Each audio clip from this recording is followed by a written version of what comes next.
effects and our 100% solid solvent-based epoxy. Right?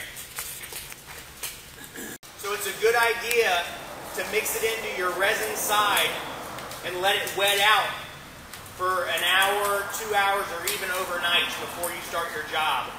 You mix it in and just let it sit. If you put it in and then you try to do it right away, you get little pools, little dry powder streaks in it. So it's a good idea to let it wet out. So we pour it in, we mix it in with our resin side, we mix it for a couple minutes, and then we add our cure and mix that for 3 minutes.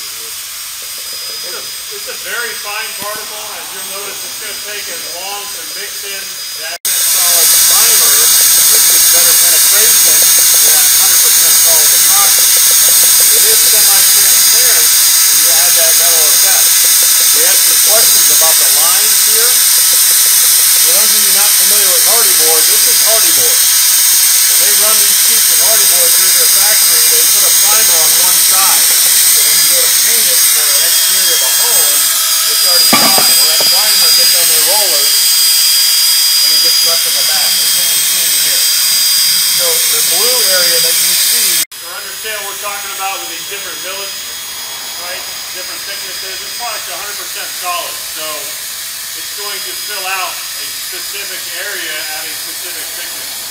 You put it down half as thick, it's going to cover twice as much, and vice versa. So when you say maybe it went farther than it should or didn't go as far as it should, that's because it was applied thinner or thicker than intended, right? So these application tools like Notch 3D, have that air system running in that space while you're applying it, blowing dust around. Right? You want to keep that air movement down to a minimum.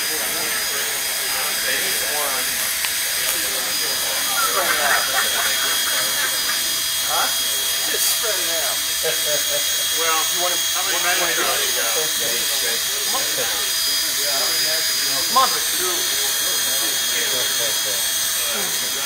So the lighter you stay, the thicker it is. The heavier you go, the thinner it is. That's it. So you can, come up on it. Come up on it? Yeah, lighten up on the. You can even flip it over if it's pulling too hard. You can flip the magic trowel over. We don't give you much work in the vertical.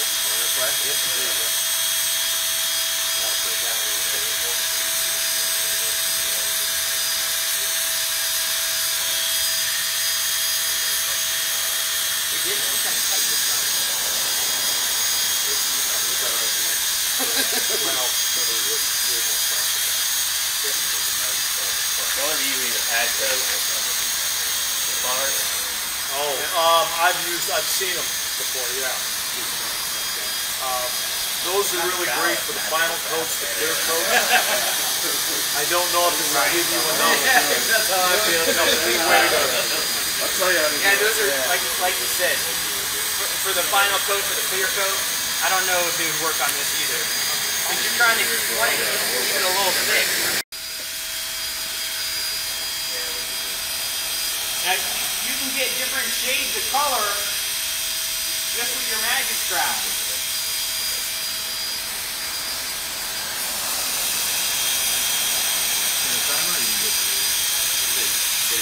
It's probably good.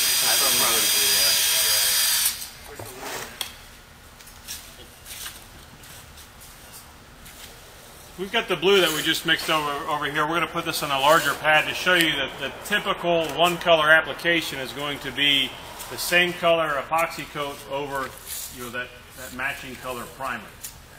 Okay, the reason there is just to add more depth to it. In case you do get a little bit thin, you've got kind of that backup of that primer being tinted the same color. So we're going to put that down over. Come on, you're learning. You want to do it? You want to glove? Visual, you're good for that? What are we going to do more for you next time? This is how it starts. Someone else going to do it? You can do it with, you can do it too. Let me try. Oh, here we go. You can just do it like this. Yeah. Let's give him a little more of that. Oh, you're fire. Right now, there you go. There you go. It makes it look too easy. Yeah, that's what I was saying. Keep practicing. Take that little. You're gonna do that one. Don't Gloves. change when a sales guy goes Yeah, you're gonna do that. Magic trawl. You gotta wait, that's the last one. Yeah, that's not so magic. It's not working. I love that. That thing's not magic. They turn the magic off.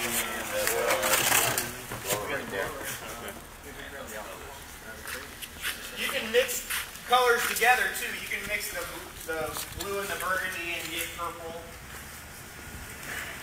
The only thing we'll ask is anybody that's helping or getting close, please watch the wet epoxy that's on the plastic because that will track all over the rest of our showroom.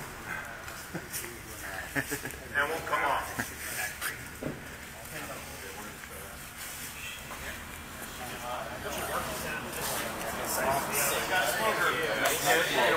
Once you get it out,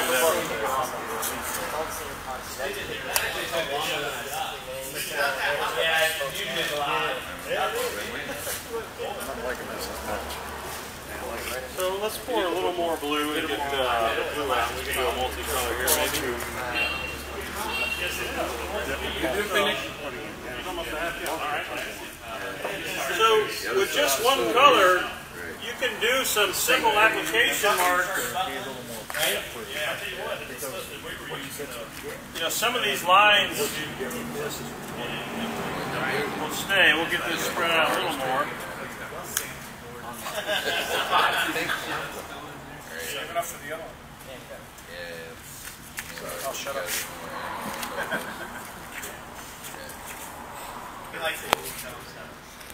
Take this and spritz it with some alcohol and show you how these pigments will kind of migrate and move out. And then Make the hand off.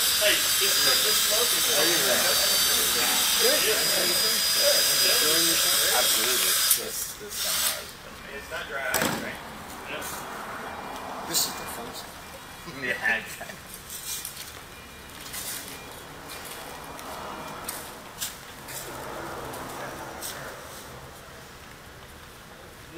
So you can blend those colors any which way, but as you notice over the next 10 minutes, this product is going to change completely. It's going to start leveling out. This blue will blend in there. You know, if you lightly pull over and streak some of that.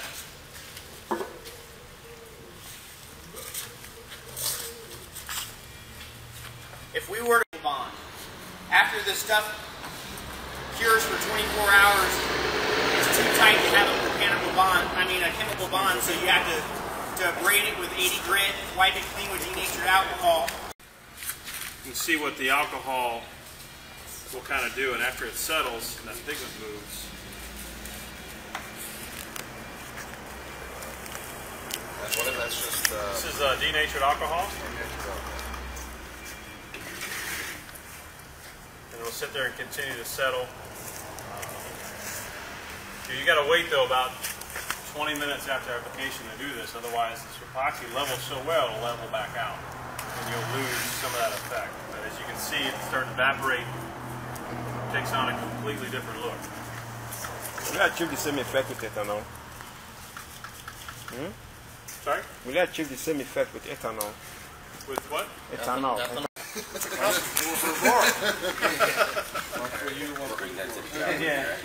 a couple squirts in the mouth. Blasphemy! A couple squirts in the mouth. That's where This is just a single color, right, application. Pretty slick. So now if we introduce another color to it, which is actually a blend of a couple colors. And you want to do it while this is still wet, too. Yeah. You got to do it within that, that 40-minute window of each product. And you're in your spiked shoes. Yeah. Anthony, on one side, if we can, on 1/3 of that, if we could do almost a full layer of red over the blue, and then I'd like to hit it with the Leaf blower. leaf blower, see what we get.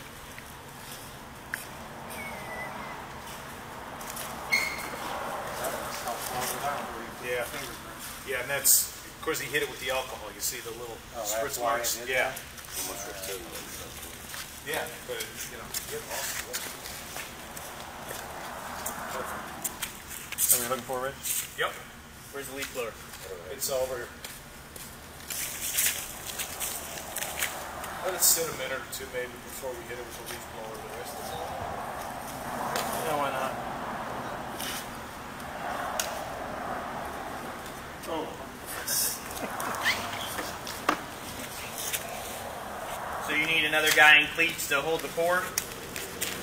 You can get a battery-powered one. Be real smart about it. Make your life easier. Or gas powered? Or gas. Careful of the fumes inside. There's a lot of drips here We're on the losing floor. a good bit of blue. So watch your shoes. No, watch. Yeah, don't step. Yeah. Wash your shoes off before you step on that. That's alcohol. So just kind of spread them real good. That'll get anything off the bottom, so we don't get on the rest of the floor.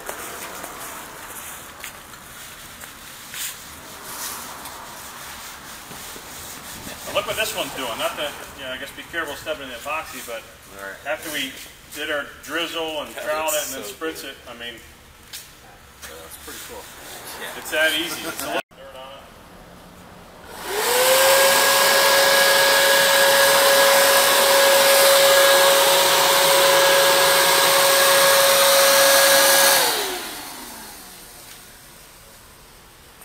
Just that simple effect, moving that pigment around, completely changes that look. But just even this here with the, hitting it with that squeegee, making the straight. With the brick, the spray down knockdown, and we put this stuff over it. And look at that. Texturecrete over. That is text this over over texture. We put the Texturecrete down first. Muratic not really good for interiors because it's too textured. It's going to rip up a mop. But you do something like this, and yeah, you get an awesome look.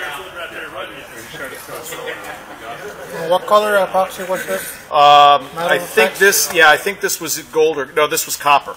Yeah, the gold is really Over what color on the? I think brick red with white grout lines, but it didn't really matter because it covers most of it. You like that one?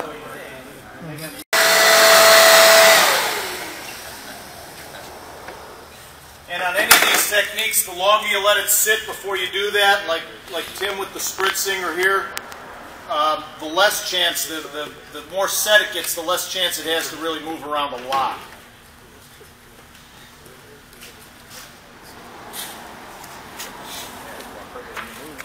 Yeah? Pretty good color combo. That is tough.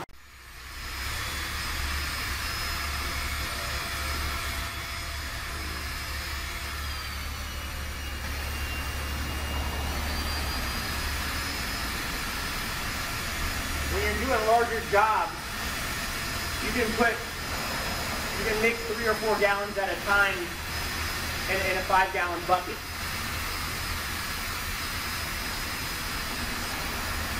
Or we can make 3-gallon pigmented kits. What's the ratio on that? 2-to-1? Or is there a ratio? 1-to-1? No, this is a 2. No, this is 2-to-1.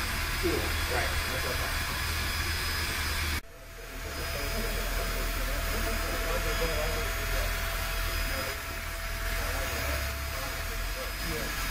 Anthony's timing it on his phone, but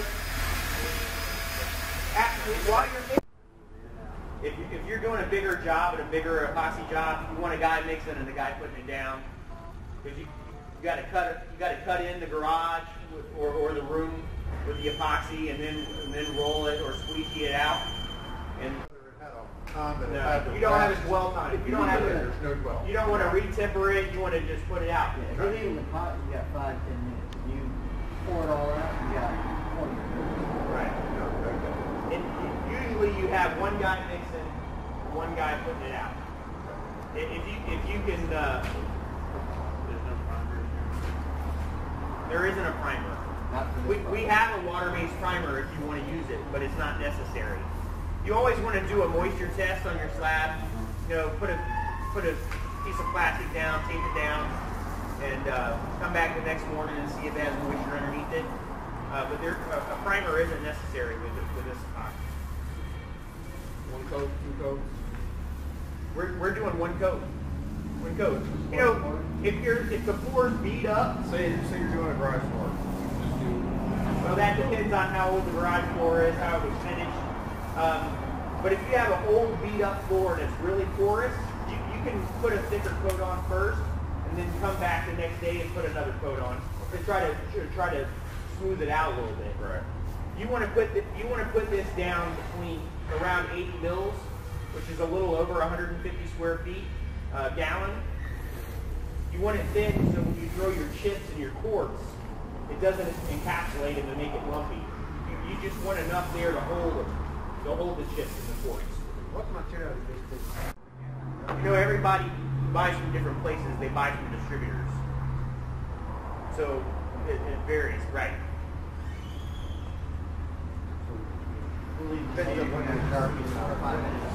What do you charge a square foot? Well, Florida, and you got to remember, Florida is different than everywhere else too, right? Here in our area, most guys get around $3. In Jacksonville, there was a lady getting $8 a square foot. She was getting a killing.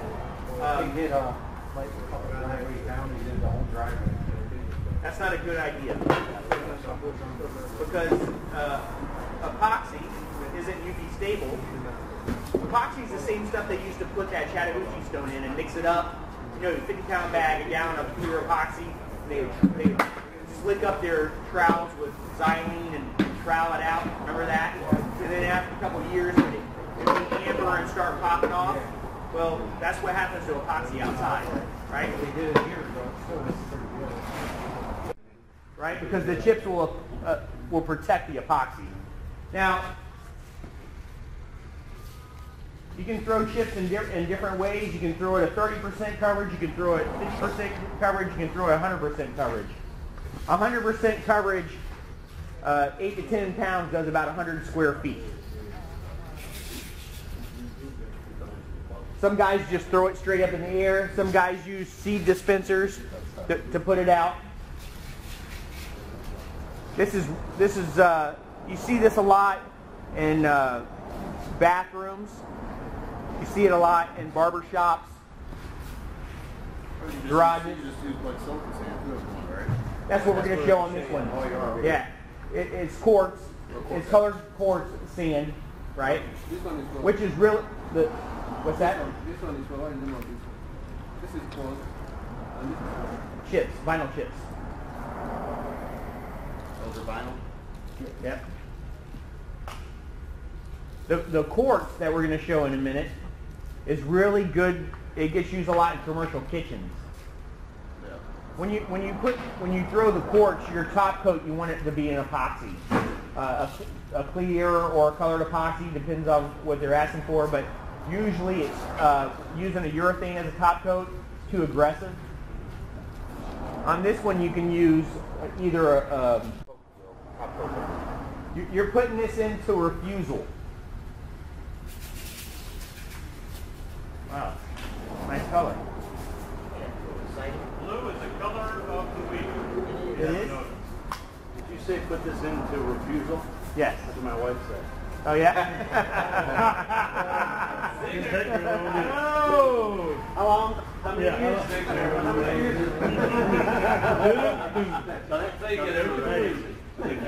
Yeah, that was right after the video.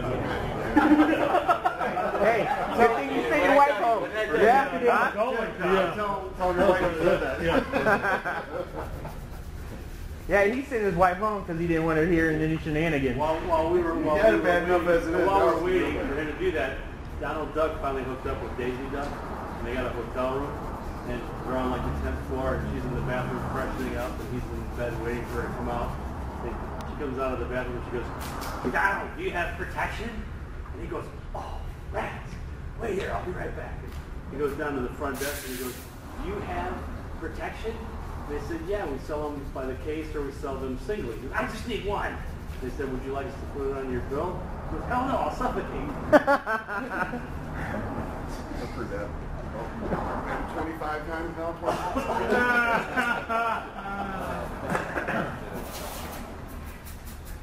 Now, how many different colors does this? Quartz product. We've got 6 or 7? about 6 or 7 kind of standard order colors, but that day we're going to pull that tape masking up before that epoxy completely cures. And we do the same thing on the other side with a different color or a different application, and really take a, I don't want to say a bland look, but a nominal look here, just a single color, and really add some design elements to it. These are more for, these applications are more for functional spaces, right? A little more heavier traffic, utility spaces, kitchens, all that. So just a veterinary subtle design clinic there can add a lot to it, so it's not so busy. on your quartz. We use shed resistant rollers, but Al has one wrapped in tape anyway, just to get off any extra loose hairs.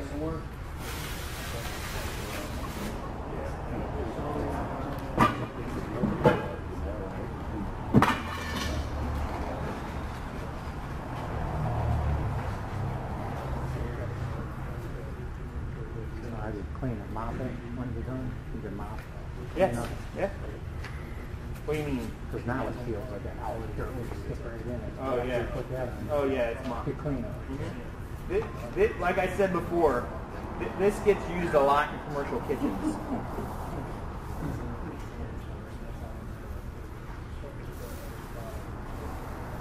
See how the quartz is sucking that up?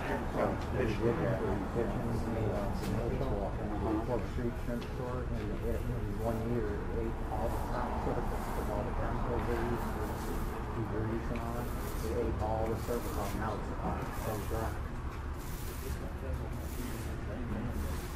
Should have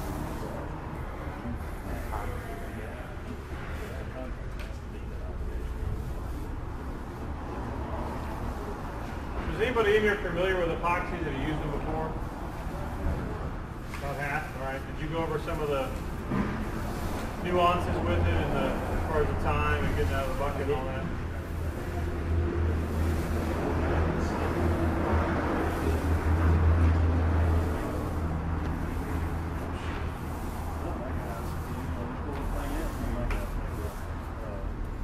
They make different notch squeegees. Notch squeegee has little teeth in it. It's like using a gauge ring. You can get it at different millers. So, most of these you would use one that's about 10 mils and then back roll it. But you can get one that's thicker and it puts it down thicker. Gives you a different sheen. When we're doing overlays and acid stains, we're going to do multiple coats. We're not going to put it out at a thick millage and then back roll it. We do multiple coats. On this one, you could put it out a little bit thicker millage.